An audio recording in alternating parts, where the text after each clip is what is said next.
지난주에 우리는 예수님께서 바람과 바다를 잔잔케 하시는 장면을 보았습니다. 제자들이 이렇게 고백하지 않습니까? 그들이 심히 두려워하여 서로 말하되 그가 누구이기에 바람과 바다도 순종하는가 하였더라. 잘 보시면 제자들은 그저 바람과 바다가 잔잔하여졌다라고 하지 않습니다. 지금 의인법을 쓰고 있습니다. 마치 바람과 바다가 인격과 의지를 가진 것처럼 바람과 바다가 예수에게 복종했다라고 지금 고백하는 거죠. 자, 본문에 나오는 순종하다, 이 복종하다는 말은 헬라어로 이제 휘파쿠오라는 그런 단어를 쓰는데요. 이게 두 단어의 합성어예요. 휘포, 무엇 아래에서 쿠오, 듣다. 이 두 단어가 합성된 것이 휘파쿠오인데요. 이 문자적으로 풀이를 하면은 바람과 바다가 예수님 앞에서 자기를 낮추어서 예수의 말씀을 듣고 복종했다. 이렇게 풀이를 할 수 있는 거예요. 그러니까 4장 말씀은 바다가 예수에게 복종한 것으로 마무리를 짓습니다. 자, 성경에서 바다는요, 상징하는 것이 있어요. 혼돈과 죽음을 상징합니다. 특별히 하나님을 대적하는 악의 권세, 그 악의 권세의 근거지를 상징하는 것이 바다입니다. 자, 구약에서 다니엘 7장을 보면 내 짐승이 바다에서 올라와요. 이 내 짐승은 이제 장차 세워질 하나님을 대적하는 그 나라들을 의미하는 거거든요. 자, 계시록 13장 1절을 봐도 바다에서 한 짐승이 올라오는데 머리가 7개래요. 그런데 그 머리에 신성모독하는 이름들이 있더라. 이렇게 기록하고 있습니다. 그 짐승의 머리에 하나님을 모욕하는 이름이 가득했다는 거예요. 자, 바다에서 올라온 이 짐승은 곧 용의 하수인 사탄의 하수인을 의미하는 겁니다. 고로 이 바다라는 것은 하나님을 모욕하고 하나님을 대적하는 그 모든 악의 실체의 근거지, 악의 제국을 상징하는 그런 문학적 장치라고 보시면 되는 거예요. 자, 계시록 21장을 보시면 이제 예수님께서 이제 모든 악들을 제압하시고 완성된 천국을 이렇게 묘사하시는데요. 이렇게 묘사하고 있습니다. 21장 7절이에요. 계시록. 또 내가 새 하늘과 새 땅을 보니 처음 하늘과 처음 땅이 없어졌고 바다도 다시 있지 않더라. 바다도 다시 있지 않더라. 예수께서 마침내 그 바다, 모든 악, 사탄의 세력을 제압하시고 심판하는 것으로 천국이 완성됨을 성경은 보여주고 있습니다. 여러분, 지난 한 주간 잘 지내셨습니까? 나는 지난 한 주에 너무 순풍이었어. 바람도 없고, 바람도 잔잔하고, 파도도 없고, 멋진 항해였어. 이런 분 계십니까? 나 정말 한 주간 멋진 항해였어. 아무도 안 계세요. 사실 그렇죠, 그죠? 우린 아무나 많은 뜻하지 않은 예상치 못한 파도와 또 바람과 싸우다가 이 자리에까지 오게 된 거 아니겠습니까? 우리는 여전히 풍랑 가운데서 삶이 흔들립니다. 많이 흔들리면 멀미가 나서 정신을 차리기 힘들기도 하죠. 저 또한 지난 한 주에 예상치 못한 그런 파도 가운데, 풍랑 가운데 견뎌내다가 지금 이 자리에 왔습니다. 주님 불러주신 거죠. 여러분, 모든 인생은요, 예외 없습니다. 모든 인생은 바다 가운데 사는 거예요. 세상 가운데 사는 거예요.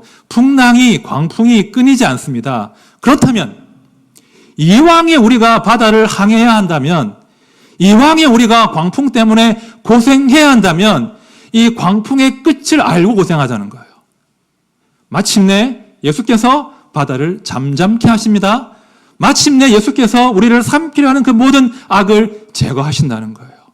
지금 힘겨워도, 지금 이 항해가 힘겨워도 그 믿음으로, 이왕 사는 거, 그 믿음으로 살아가시는 거죠.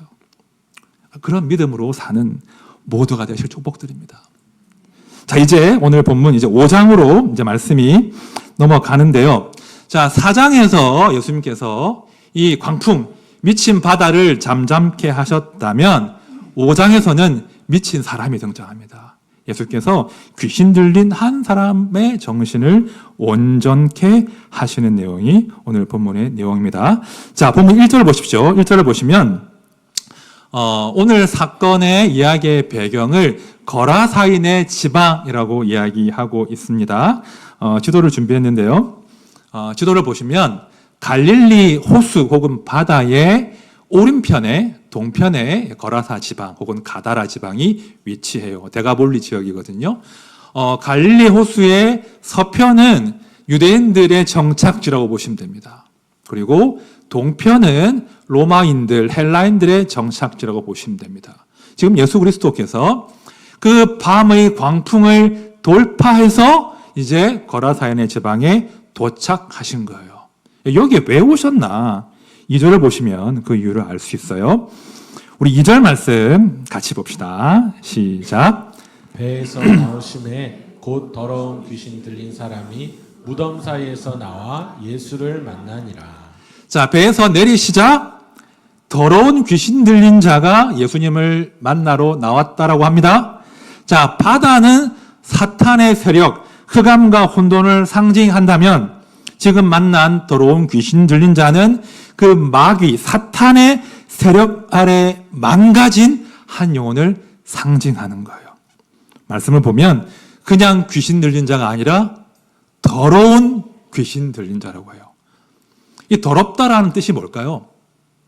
막 안 씻어가지고 꼬질꼬질하고 뭐 그런 의미겠습니까? 막 그렇기도 하겠죠. 하지만 이것은 영적인 단어예요. 더럽다. 하나님께서 본래 창조하신 그 아름다움과 깨끗함을 다 상실한 상태예요. 마귀의 지배 아래서 망가지고 어그러지고 상하고 깨어진 그 상태를 더럽다라고 오늘 말씀을 표현하고 있는데요. 말씀을 읽어보시면 이 더러워진 영혼, 망가진 영혼의 특징이 아주 적나라하게 드러납니다. 한 두 가지로 그 특징을 볼 수 있는, 망가진 영혼의 특징을 볼 수 있는데요. 첫 번째는 고립되고 단절되었다는 것입니다. 모든 정상적인 관계에서 고립되어 있습니다. 자, 3절 말씀 제가 볼게요. 그 사람은 무덤 사이에 거처 하는데 이제는 아무도 그를 쇠사슬로도 맬 수 없게 되었으니. 자, 살아있는 사람이 무덤 사이에 거처한대요. 무덤 사이에 살고 있대. 기가 막힌 상황이 지금 벌어집니다. 왜 이런 지경이 되었는가? 자, 3절, 4절을 다시 보십시오. 아무도 그를 쇠사슬로도 맬 수 없게 되었으니. 4절. 이는 여러 번 고랑과 쇠사슬에 매었어도 쇠사슬을 끊고 고랑을 깨뜨렸음이라라. 그리하여 아무도 그를 제어할 힘이 없는지라. 잘 보시면 3절과 4절은 반복하고 있습니다. 아무도, 사람 중에 누구도, 말 사람 중에 누구도 그를 제어할 수 없는 거예요. 그와의 인격적인 소통이 불가능해요. 정상적으로 관계를 맺을 수가 없어요. 미쳐버린 거예요. 어쩔 수 없이 그래서 마을에 함께 살지 못하고 고립되어서 무덤 사이에서 죽은 자와 함께 사는 겁니다. 여러분, 이 사람 살았다고 해야 할까요? 죽었다고 해야 할까요? 네, 죽은 거나 방불한 것이죠. 살았으나 죽은 자와 같은 그런 삶을 살게 합니다. 여러분 잘 들으십시오. 마귀는 한 사람을 파괴하되 이 단절과 고입이라는 방식으로 한 사람을 파괴합니다. 여지 없습니다. 철저하게 고립되게 합니다. 우리 하나님은요, 영원 전부터 삼위 하나님으로 존재하셨습니다. 혼자 계신 것이 아니라 성부, 성자, 성령께서 영원 전부터 서로 사랑하는 관계 안에서 존재하셨습니다. 하나님 닮은 우리 또한 그렇죠. 사랑의 관계 안에서 살도록 창조하신 거예요.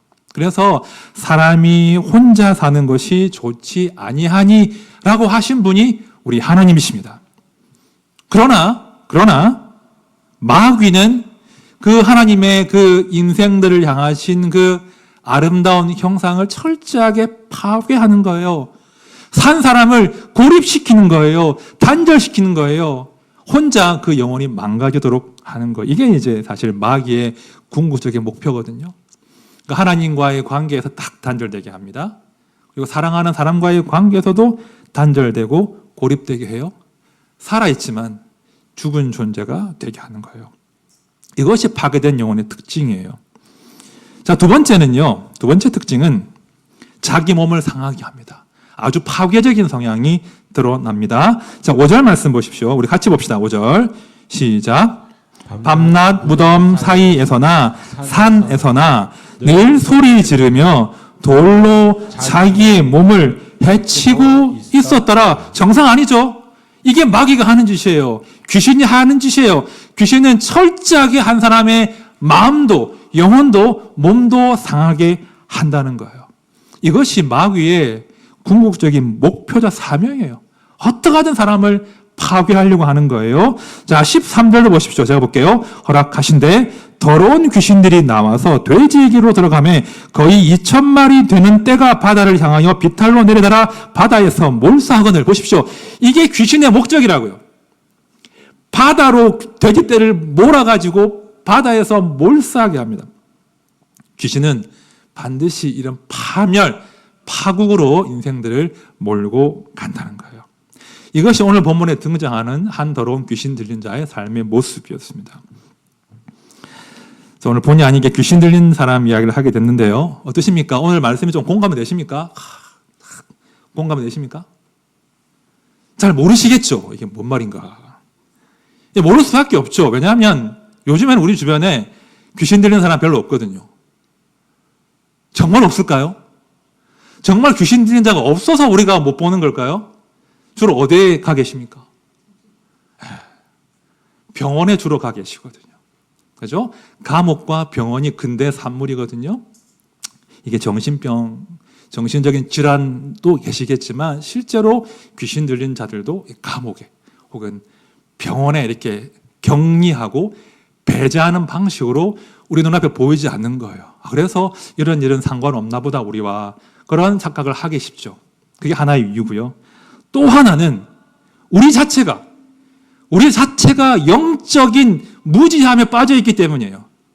영적으로 그 귀신의 지배력과 영향력에 대해서 캄캄하기 때문이라는 거예요. 아이러니하게도 우리 성도가 영적인 일에 굉장히 무관심해요. 영적인 실체를 믿지 않습니다. 제가 중학생 때요, 저희 교회에 반주하시는 집사님이 계셨습니다. 음악 학원도 운영하시고 차집사님이시라고. 차집사님이 계셨는데, 차집사님이 이제 반주를 너무 잘하셨는데, 그 차집사님께서 군대 귀신 들렸던 분이세요. 안 믿으시죠, 지금?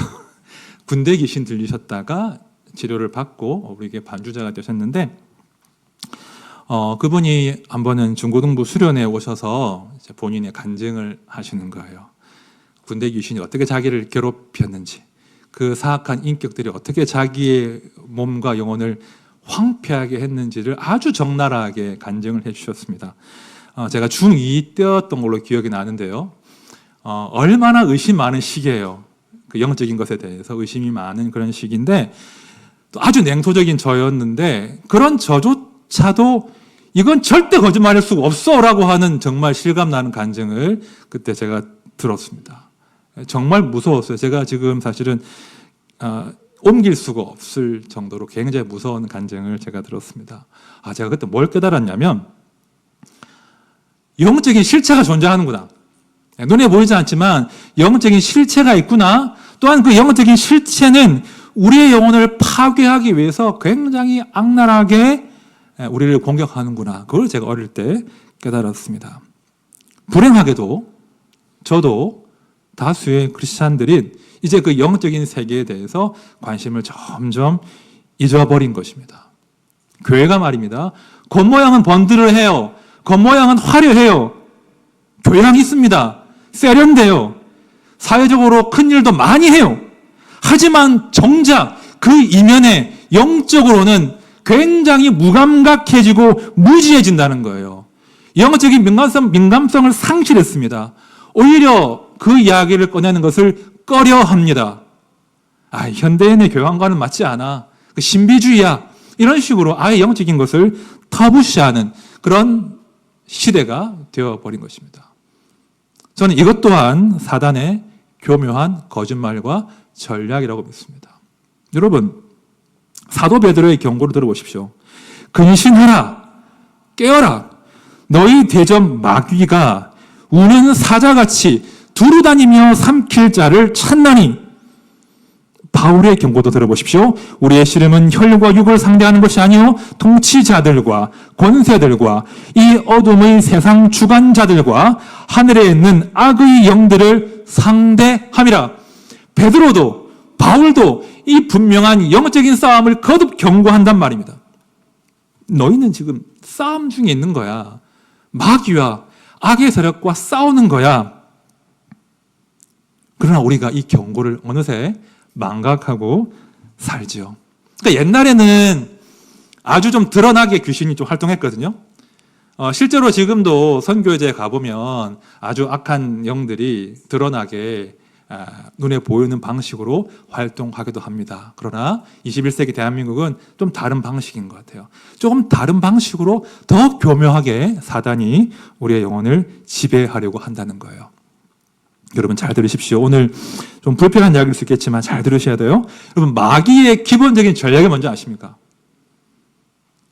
막 밤에 소복 입고 뭐 무섭게 나타나는 게 기본 전략이겠습니까? 그게 아니에요. 마귀의 기본 전략은 거짓말이에요. 이걸 이해해야 돼요. 예수님께서도 마귀를 거짓의 압이라고 했거든요. 마귀는 처음부터 거짓말하는 존재예요. 그 거짓말이 그 친구가 아니죠. 그 녀석의 근본적인 전략이 거짓말이란 말입니다. 여러분, 그 마귀의 첫 거짓말이 뭐였습니까? 너희가 이 열매 따 먹으면 너희들의 눈이 밝아 하나님처럼 될 거다. 그게 마귀의 거짓말이었다고요. 너희가 하나님으로부터 독립을 선언하는 순간 너희의 인생이 새롭게 변화될 것이다. 너희가 하나님처럼 될 것이다. 이것이 마귀의 거짓말이었습니다. 놀랍게도 현대사회는 그 마귀의 거짓말을 인생들의 깃발로 삼았다는 거예요. 그런 거 있지 않습니까? 역사를 움직인, 역사를 바꾼 3대 사과. 그런 거 아시죠? 모르십니까? 역사를 바꾼 3대 사과. 근래의 사과는 뭐죠? 애플의 사과. 이런 거 막 나오잖아요. 3대 사과 하면 절대 안 빠지는 게 있어요. 뉴턴의 사과도 포함됩니다, 물론. 네. 절대 안 빠지고 제일 처음 나오는 사과가 있어요. 뭐겠습니까? 아담스 애플. 네. 아담스 애플은 항상 빠지지 않아요. 이게 좀 바뀌는데 아담스 애플은 항상 빠지지 않아요. 그러니까 철학자들은 이렇게 고상하게 얘기해요. 참된 인간성은 하나님을 떠난 자유에서 시작된다라고 해요. 이게 사단의 거짓말이 아주 고상한 캐치프레이즈가 된 거예요. 아담스 애플, 그 선악과를 따먹는 순간 너희들이 자유하고 참된 인간 해방이 벌어지는 거야. 선악과를 따먹는 순간 신의 시대가 끝나고 인간의 시대가 열리는 거야. 이제 드디어 우리 인간성이 제대로 발현될 거야. 우린 자유로워. 라고 거짓말을 한다는 거예요. 여러분 정말 우리가 하나님을 떠나서 자유를 쟁취해서 정말 자유로워졌겠습니까? 여러분 자유로우십니까? 정말 자유롭다고 생각하십니까? 내가 정말 어떤 것을 지배도 받지 않고 홀로 우뚝 서가지고 주체적으로 어떤 판단을 하십니까?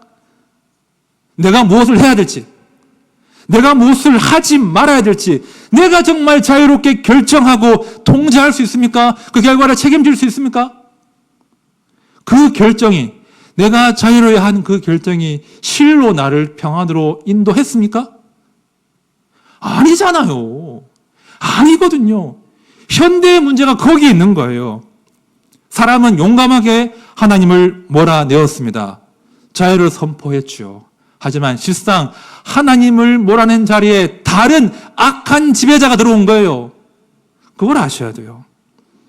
끝을 알 수 없는 욕망이 그 자리를 대신한 겁니다. 미래와 죽음 너머에 대한 공포와 두려움이 그 자리를 채우고 있는 거예요. 내 스스로 책임져야 한다는 그 강박과 불안과 부담이 그 자리를 차지하고 있는 거예요. 우리를 지배하는 거예요. 때로 시기와 질투가 우리를 지배하고 있는 거예요. 우리는 무엇인가에 악한 것들의 지배 가운데 살고 있다는 거예요. 여러분, 마귀는요, 그냥 목사님들이 그 성도님들 겁주려고 만든 게 아니에요. 실제로 존재하는 실체입니다. 실제로 존재하는 악한 지배력입니다. 예수님 당시와는 또 다른 교묘한 모습으로 지금 우리 아들, 딸들을 교묘하게 파괴하고 고립시키고 있는 거예요. 여러분, 우리 시대의 그 악의 세력의 근거지가 어딜까요? 그 바다가 어딜까요? 우리 시대의 그 악의 근거지가 어딜까요? 뭐 말은 묵상할 수 있겠지만 저는 정보의 바다라고 봐요. 인터넷 공간. 그리고 그 인터넷 서핑을 할 수 있게 내 손 안에 할 수 있게 도와주는 스마트폰. 전 이것이야말로 악의 근원이라고 믿습니다. 물론 우리 가운데 스마트폰 관련 사업 하시는 분들 굉장히 죄송합니다. 이게 스마트폰이 왜 위험하냐면요. 내 손 안에 모든 것들을 쥐고 있잖아요. 그죠? 모든 정보를 쥐고 있잖아요. 그래서 마치 내가 세상의 중심이 있는 것으로 착각하게 만든다는 거예요. 습관이 우리의 영성을 형성한다고 하잖아요. 내가 손 안에서 모든 것을 통제하는 이 상황이 마치 내가 하나님인 것처럼 우리를 기만한다는 겁니다. 내가 원하는 정보를 내가 원하는 방식으로 취사 선택하게 합니다. 내가 세상의 중심인 거예요. 그래서 아이러니하게도 자기 안으로 더 고립되는 시대를 살고 있습니다. 내가 검색하면 챗GPT한테 물어보면 다 알 수 있으니까 굳이 부모님과 선생님과 어른들의 조언을, 장로님과 권사님의 조언을 구하지 않습니다. 요즘 세대들 챗GPT한테 상담합니다. 실제로 그렇습니다. 내가 다 할 수 있으니까 듣지 않으려 하는 고집스러운 세대가 양산되고 있는 거예요. 그래서 공동체와 학교와 가정의 권위가 너무나 가볍게 무너지고 있습니다. 그런 거 하면 소셜 미디어 많이 하시죠? 페이스북, 인스타 많이 하시죠? 쇼츠 열심히 보시죠? 릴스 보십니까? 이 뭔지는 아시죠? 모르시면 안 되는데 쇼츠 이런 그 가상현실이 우리의 삶을 아주 강력하게 지배하고 있습니다. 그러다 보니 실제 세상, 실제 사람과의 관계를 하는 능력들은 현저하게 약해지고 있습니다. 그리고 그 소셜 미디어 안에서 자기를 꾸미고 과장하고 거짓 자아가, 현실과는 다른 거짓 자아가 양산되고 있습니다. 그러니까 온라인으로 연결되었지만 실상 고립은 더 심해진 그런 시대인 거죠. 사람들은요, 아주 단기적이고 즉흥적이고 즉각적인 도파민에 중독되었습니다. 도무지 무료함을, 심심함을 견디질 못해요. 끊임없이 자극을 찾죠. 그러다가 마약까지 하는 거예요, 여러분. 그러다가. 항상 어떤 자극이 필요한 거의 짐승과 방불한 존재가 되어버린 것입니다. 학자들에 따르면요, 우리 아이들의 뇌 구조가 이전과 다르다고 해요. 좀 다르게 느껴지지 않으세요? 제가 두 가지 글만 인용해 볼게요. 테크놀로지는 우리 두 뇌의 배선을 바꾼다. 전혀 다른 인류가 양산되고 있는 거예요. 우리 막내가 7살인데 이 친구한테 1시간만 스마트폰을 쥐어줘도 이상해져요. 1시간만 스마트폰에 빠져 있어도 사람이 아니에요. 이상해. 눈이 달라지고 막. 테크놀로지가 우리 아이들의 또 어른들도 뇌를 손상시키고 있습니다. 이런 글도 있습니다.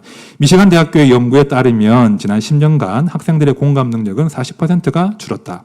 심리학자 진 트웬지와 키스 캠벨 교수는 학생들의 장기적인 변화 과정에 대한 연구 결과 오늘날의 학생들이 15년 전 학생들에 비해 34%나 더 자아도취적이라고 밝혔다. 자, 이런 연구들이 지금 쏟아지고 있습니다. 이런 연구들이 쏟아지고 있는데, 학자들이 사실 점잖게 표현했지만, 실상 지금 뭐라고 말하는 거예요? 세상이 미쳐가고 있다는 거예요.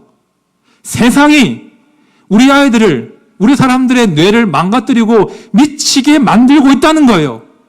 그런 진단을 교회 밖 학자들이 하고 있습니다. 우리 아이들뿐 아니라 우리 모두가 무서운 지배 아래서 망가지는 그런 시대인 것이죠. 제가 다시 한번 스마트폰 계통에서 일하시는 분들에게 사과의 말씀 드리면서 제가 지금 뭐 스마트폰 사용하지 말자 그런 말씀 드리는 거 아니에요. 또 써야 돼요. 뭐 은행 뱅킹도 해야 되고 할 거 많잖아요. 제가 지금 말씀드리는 것은 모든 뭐 미디어나 소셜 미디어나 스마트폰을 사용하지 말자가 아니라 그것에 지배당하지는 말자는 거예요. 그것에 지배당하지는 말자는 거예요. 내가 세상의 중심이라고 하는 착각 가운데 빠지지 말자는 거예요. 최소한 내가 하나님의 말씀을 자세를 낮추어 듣는 자로서의 그 위치는 떠나지 말자는 거예요. 나는 다른 것이 아니라 오직 예수께만 휘파후한다. 오직 예수 아래만 엎드려 그분의 말씀을 듣는다라고 하는 이 최소한의 자존감만은 성도가 지켜나가자는 거예요. 그게 우리 시대의 성도의 싸움이에요. 거대한 영적인 싸움이에요. 근데 쉽지 않습니다. 정말 만만치 않아요. 오늘 말씀해 보면 3절에서 아무도 그를 쇠사슬로도 맬 수 없게 되었으니 4절에서도 아무도 그를 제어할 힘이 없느니라 라고 했죠. 이게 사람의 싸움이 아니라는 거예요.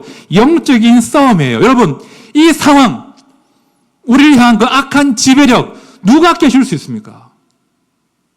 정말 깨어지길 원하십니까? 정말 오늘 말씀 15절처럼 예수 앞에서 옷을 갖추어 입고 온전한 정신으로 온전한 영혼으로 바뀌기를 회복되기를 바라십니까? 정말 그렇다면 질문해야죠. 누가 이 상황을 바꾸어낼 수 있는가? 이 파괴된 영혼을 구원할 수 있는가? 누굽니까? 예수 그리스도. 아이러니하게도 성도가 이걸 믿지 않아요. 성도가 예수 그리스도가 실로 한 사람을 바꿔낼 수 있음을 믿지 않는다는 거예요. 이 땅의 교회가 다시 이 근본적인 믿음을 회복해야 합니다. 8절 보십시오. 이는 예수께서 이미 그에게 이르시기를 더러운 귀신아 그 사람에게서 나오라 하셨습니다. 오직 예수만이 이 명령하실 수 있습니다. 15절 보십시오. 예수께 이르러 그 귀신 들렸던 자, 곧 군대에 귀신 집혔던 자가 옷을 입고 정신이 온전하여 앉은 것을 보고 두려워하더라. 오직 예수께서만 한 사람의 정신을 온전케 하십니다. 여러분, 이건 지배력 싸움이에요. 오직 예수께서 우리의 몸과 마음을 지배하셔야 다른 악한 영향력과 지배력이 소멸되는 거예요. 오직 빛만이 어둠을 몰아낼 수 있습니다. 다른 방도가 없습니다. 예수께서 오직 우리의 몸과 마음의 주인이 되실 때, 우리가 오직 그분 아래서 듣고 순종할 때 우리는 온전한 사람으로 다시 회복되는 거예요. 우리 아들, 딸 또한 마찬가지요. 애써 보십시오. 안 될 겁니다. 절대 안 될 겁니다. 오직 예수 그리스도만이 그 아이들의 삶을 새롭게 할 수 있는 거예요. 이제 말씀을 정리하겠습니다. 여러분, 사람은요, 어쩔 수 없이 무엇인가의 지배를 받는 존재로 창조되었습니다. 불완전한 존재예요. 파스칼이 한 유명한 말이 있잖아요. 인간은 생각하는 갈대다. 그래, 생각하는 존재지 고상해. 하지만 갈대에 불과해. 휘둘리는 거야. 무엇인가의 지배를 받는 존재가 인간이라는 거예요. 중요한 것은 우리가 무엇에 지배를 받는가에 따라서 우리의 영원한 삶이 결정된다는 것입니다. 내가 누구를 예배하는가? 내가 누구 아래 듣는 자인가? 누가 내 인생을 지배하는가? 이것이 우리가 싸워야 될 치열한 싸움입니다. 그 전쟁의 최전선에 우리 예수님이 지금 참전하시는 거예요.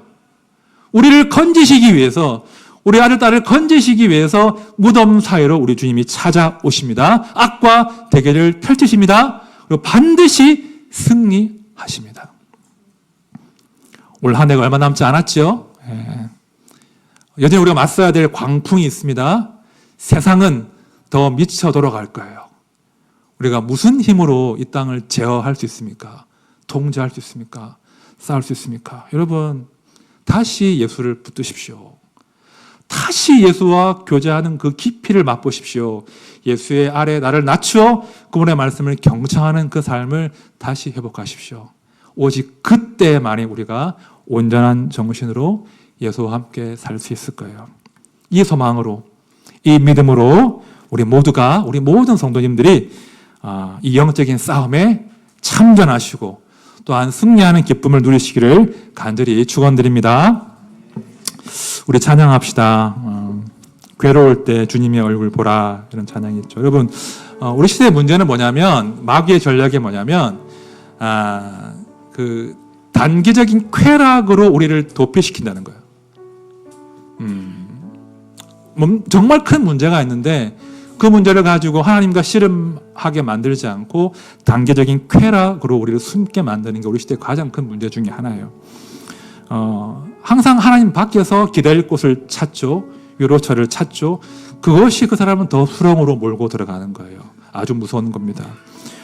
우리 찬양할 텐데, 주님, 제가 이 인생의 풍랑 가운데 스스로 고립되지 않게 해주십시오.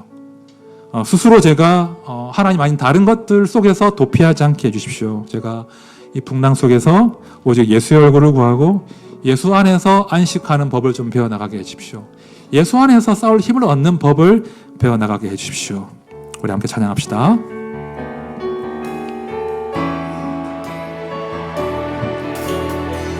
괴로울 때 주님의 얼굴 보라. 평화의 주님, 주님 바라보아라. 세상에서 시달린 친구들아, 위로의 주님 바라보아라. 눈을 드십시오. 눈을 들어 주를 보라.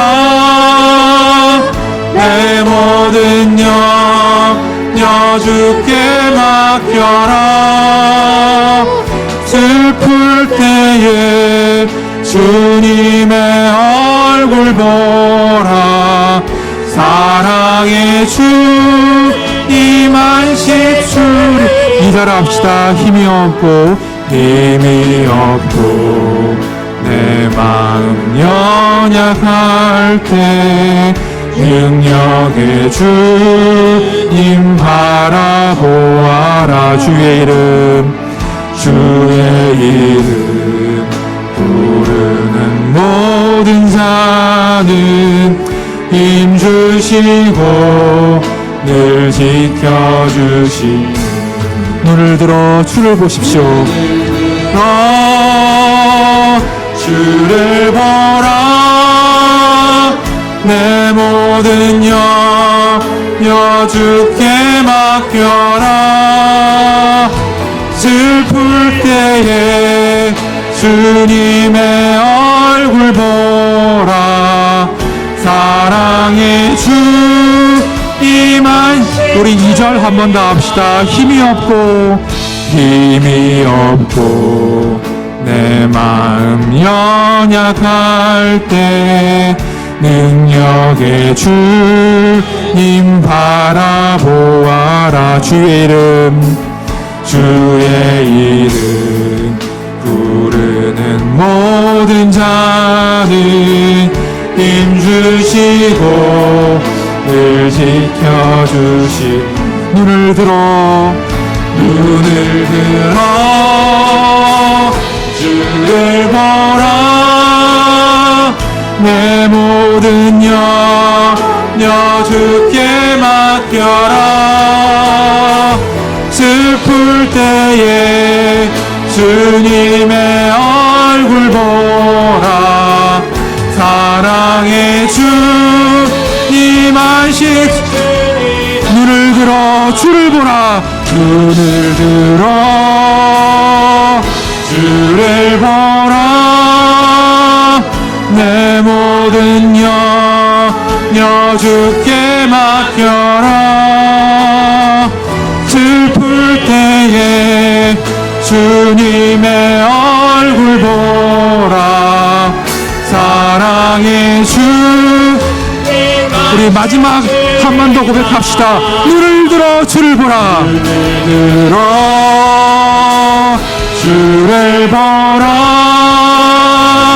내 모든 염려 주께 맡겨라. 슬플 때에 주님의 얼굴 보라. 사랑의 주 임하시 주리라.